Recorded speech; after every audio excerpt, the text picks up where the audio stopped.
There are many common words for strength in Hebrew. Who dies that the year that Isaiah is called? Uzziah. Oz is the common word for strength. Oz. Uzziah is the Lord is my strength. Koach is strength. There's a whole lot of words for strength, and this is not it. This is a very uncommon word for strength. So this is the one that we want to focus on the most. So highlight might over here, and then use the right key. And we want to do Bible word study on the lemma, or the dictionary format. And notice what you see right away. You notice that the most common way of rendering this is very. It's an intensifier. So if you say something is good, you say tov. If you say it's very good, you say tov ma'od. Whatever you have, it takes it to the next level. It intensifies it. So when God creates things, what does he say? Good, good, good. Man made in God's image.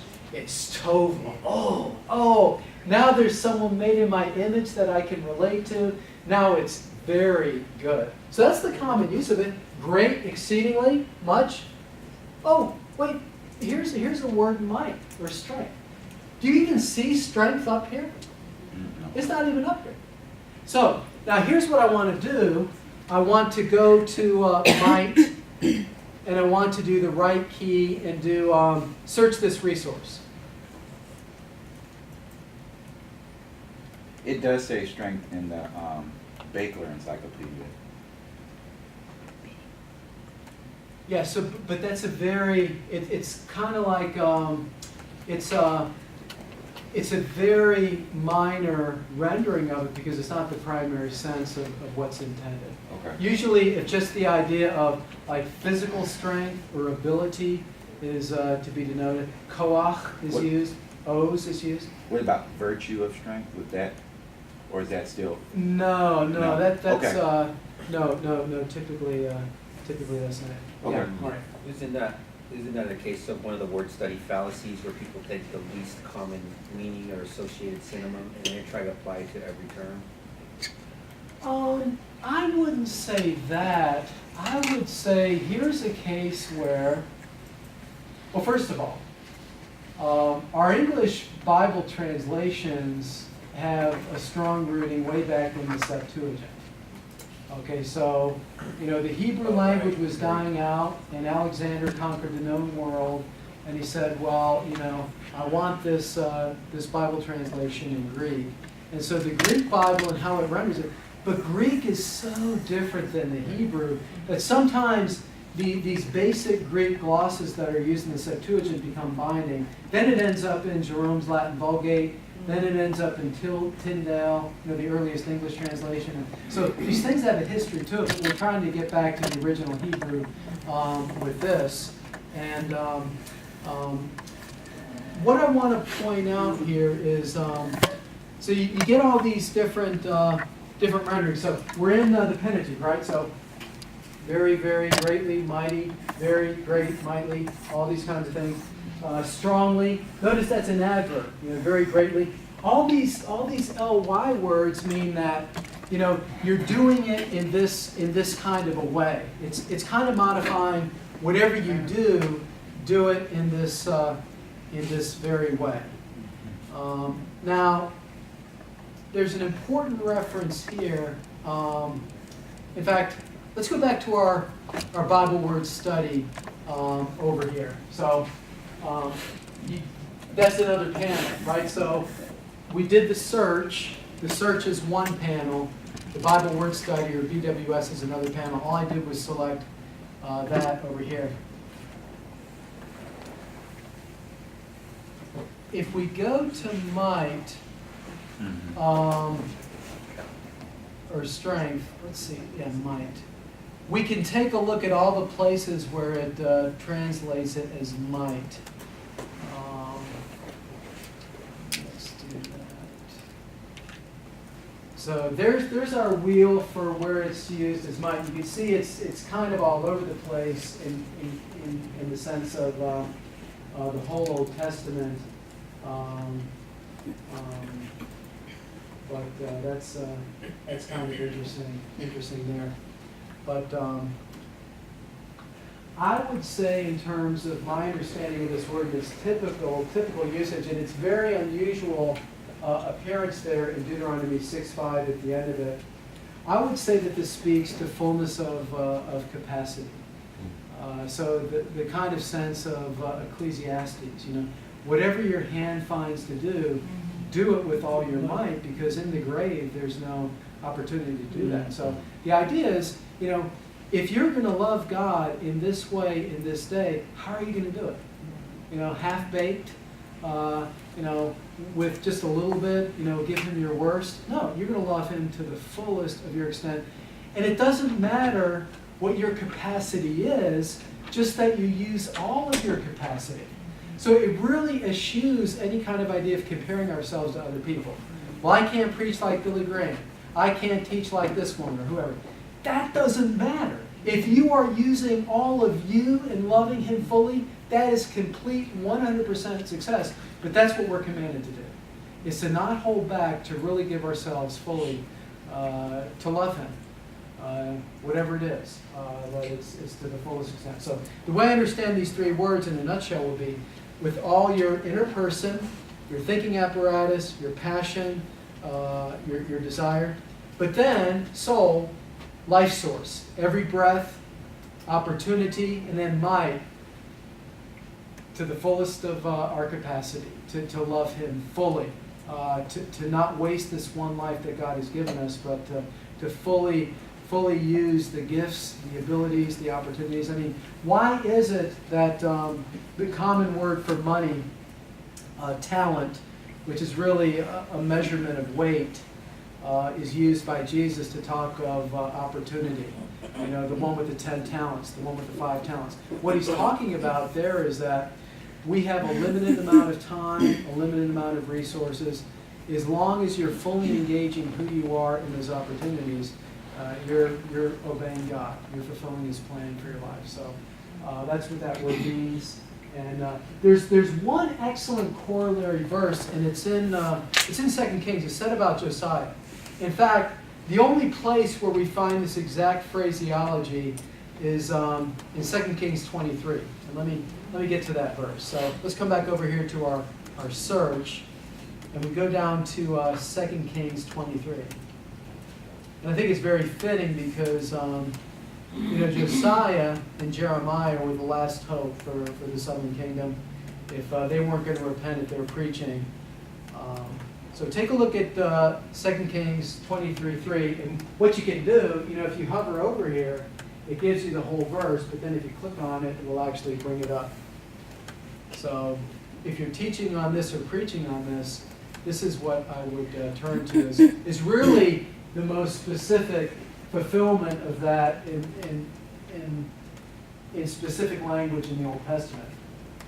So the king being Josiah, and the king stood by the pillar and made a covenant before the Lord to walk after the Lord and to keep his commandments and his testimonies and his statutes with all his heart, with all his soul, to perform the words of this covenant that were written in this book. And all the people joined the covenant. So the word that appears there, let's see, with all his soul. Yeah, his lave with all his soul, and to perform the words of this covenant that were in this book, and all the people joined in the covenant. So, ma'od is used here. Let's see. Yeah, it's rendered soul though there.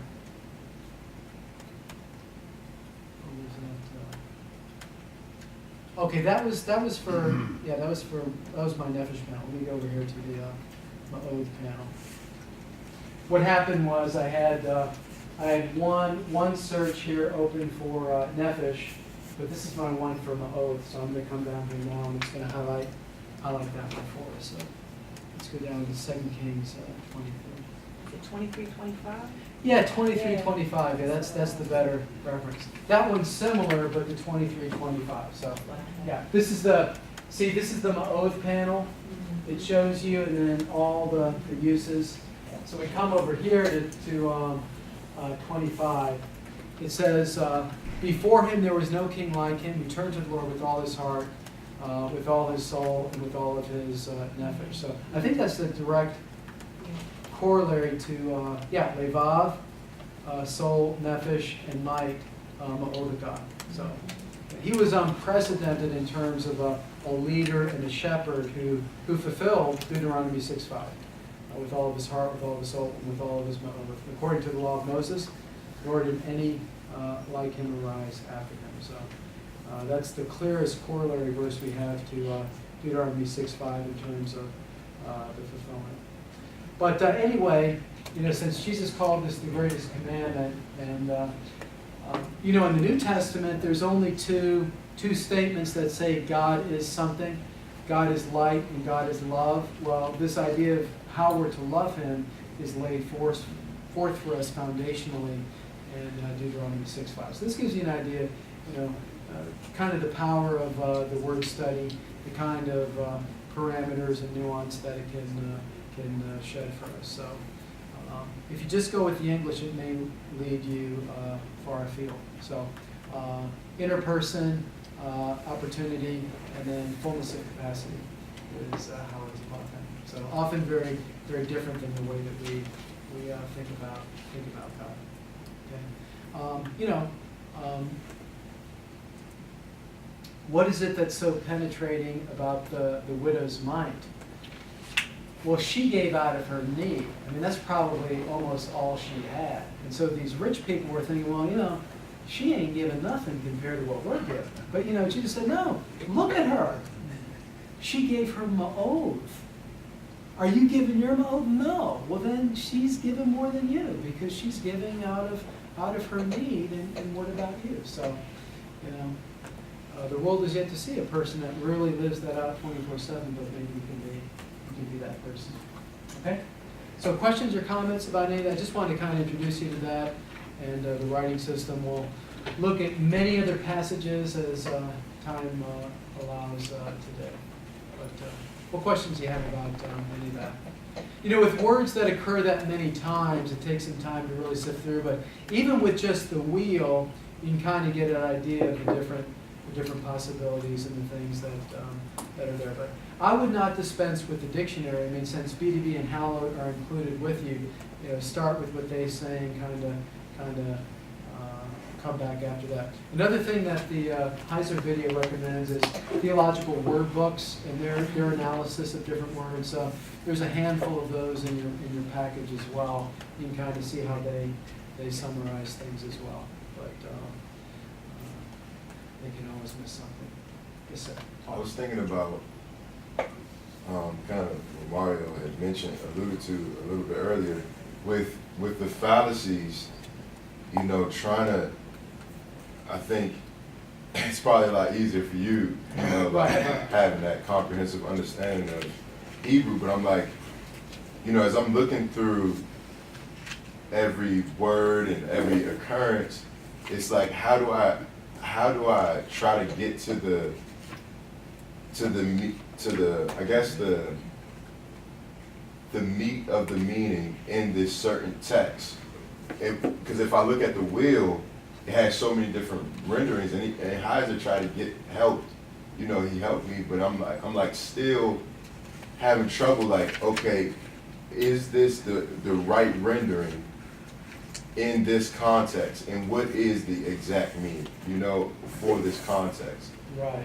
So for that specific, usage, like offspring, like, so it's used, hundreds of times, and so, but in Genesis 3:15, like, what is this specific meaning, and how do I keep from, trying to, mush it all together and all that? Yeah, it takes some experience, but I guess I would say, let's just take the case like ma'od.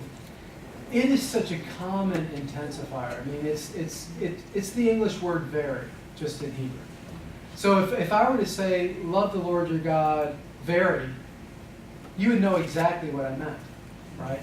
But how would you, if you were just to translate it that way, or just communicate that, people would say, what are you talking about? I've never heard it used that way. You'd have to explain it.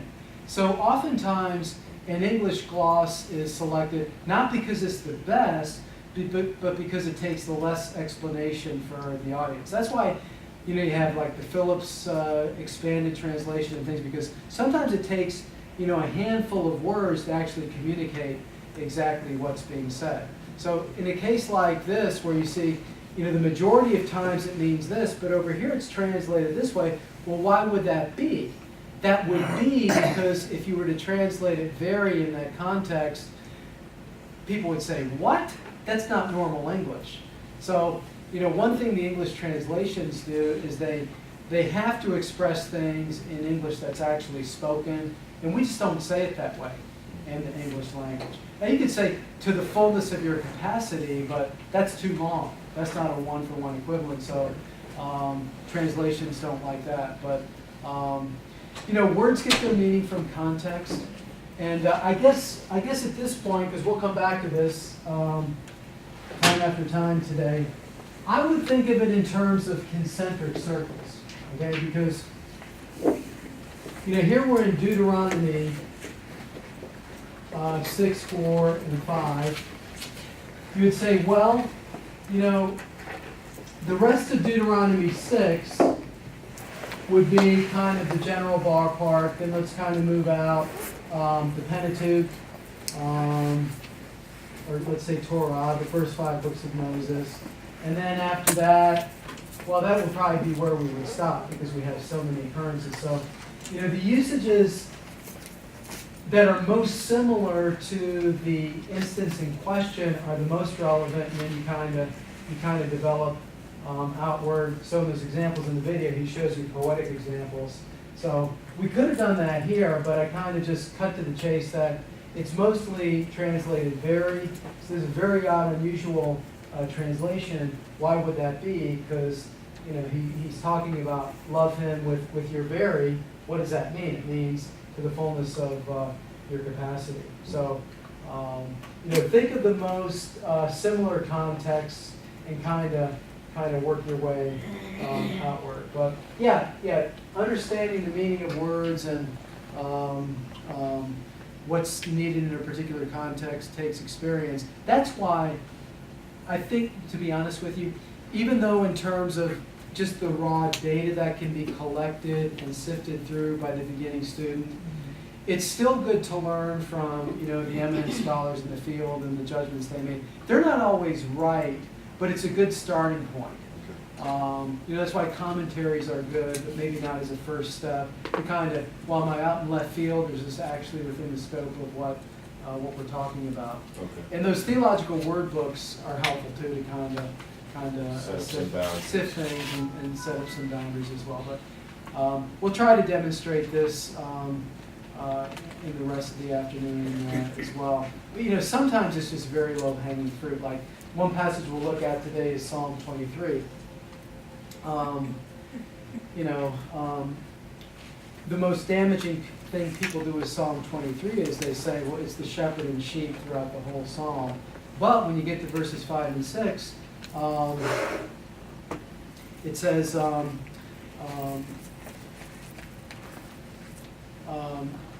let's take a look at Psalm 23. And just bring that up.